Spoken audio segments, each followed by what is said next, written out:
ভোর রাতে ডাকাতি, পুলিশের জালে দুই ডাকাত, বাকিদের চলছে খোঁজাখুঁজি। ভোর রাতে দুঃসাহসিক ডাকাতি, সোনার দোকান লুট করে পালালো ডাকাত দল। ঘটনাকে কেন্দ্র করে তীব্র চাঞ্চল্য ছড়িয়ে পড়ে এলাকায়। আতঙ্কে ব্যবসায়ীরা। ঘটনা উত্তর দিনাজপুর জেলার গোয়ালপুকুর পাঞ্জিপাড়া এলাকার। সমস্ত ঘটনা ধরা পড়েছে সিসিটিভি ক্যামেরায়। জানা যাচ্ছে গোয়ালপুকুর পাঞ্জিপাড়া এলাকায় সন্দীপ সরকার নামক এক স্বর্ণ ব্যবসায়ীর দোকান রয়েছে। সেই দোকানে শনিবার ভোর রাতে হামলা চালায় ডাকাতের দল। আনুমানিক প্রায় 6 থেকে 7 জনের একটি ডাকাত দল দোকানের শাটার খুলে ঢুকে পড়ে ভেতরে। এরপর কয়েক লক্ষ টাকার সোনা এবং রূপোর গয়না নিয়ে চম্পট দেয় ডাকাতের দলটি। এদিন সাত সকালে দোকান খুলতে এসে চক্ষু চড়ক গাছ স্বর্ণ ব্যবসায়ীর।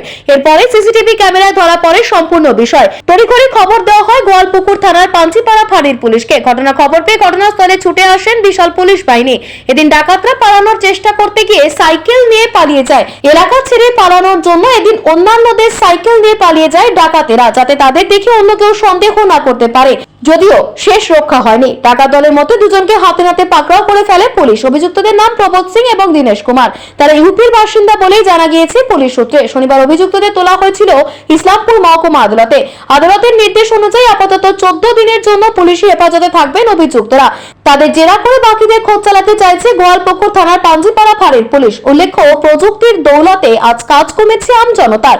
এখন আর সিকিউরিটি গার্ডের পড়ে না প্রয়োজন। সিসিটিভি ক্যামেরার উপর ভরসা রেখেই দোকান ছেড়ে চলে যান মালিকেরা। এক্ষেত্রেও কিন্তু অন্যথা হয়নি।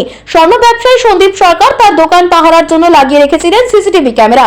তবে সেই সিসিটিভি ক্যামেরা থাকা সত্ত্বেও লক্ষাধিক টাকার সোনা এবং রূপোর অলংকার চুরি করে নিয়ে গেল ডাকাতের দল। হাতে নাতে দুই ডাকাতকে পুলিশ ধরতে সমর্থ হলেও বাকিরা কিন্তু পালিয়ে গিয়েছেন এলাকা ছেড়ে।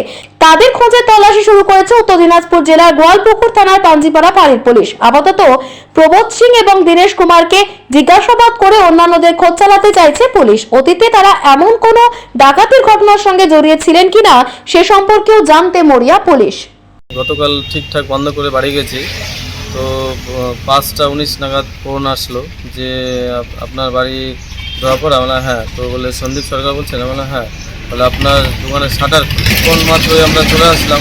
আসার পরে দেখলাম যে সব উল্টা পাল্টা সিসি ক্যামেরা জিপে নিয়ে গেছে, প্লাস কাউন্টার থেকে সমস্ত কিছু মাল সব নিয়ে গেছে। মোটামুটি ওটা আমরা অনুমান করছি আর কি, এখনো ঠিক আইডিয়া তাও অনুমান হবে 70-80 গ্রাম রূপা নিয়ে গেছে।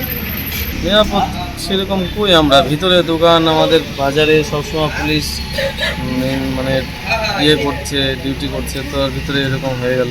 হ্যাঁ, দোকান লুটপাট করেছে, ডাকাতি করেছে। হ্যাঁ, তো রাতের বেলায় মানে ওই সেটার মেটার সব জগ ফগ দিয়ে সব কিছু আছে, নিয়ে এসছে পুলিশ, ধরেছে দুজনকে।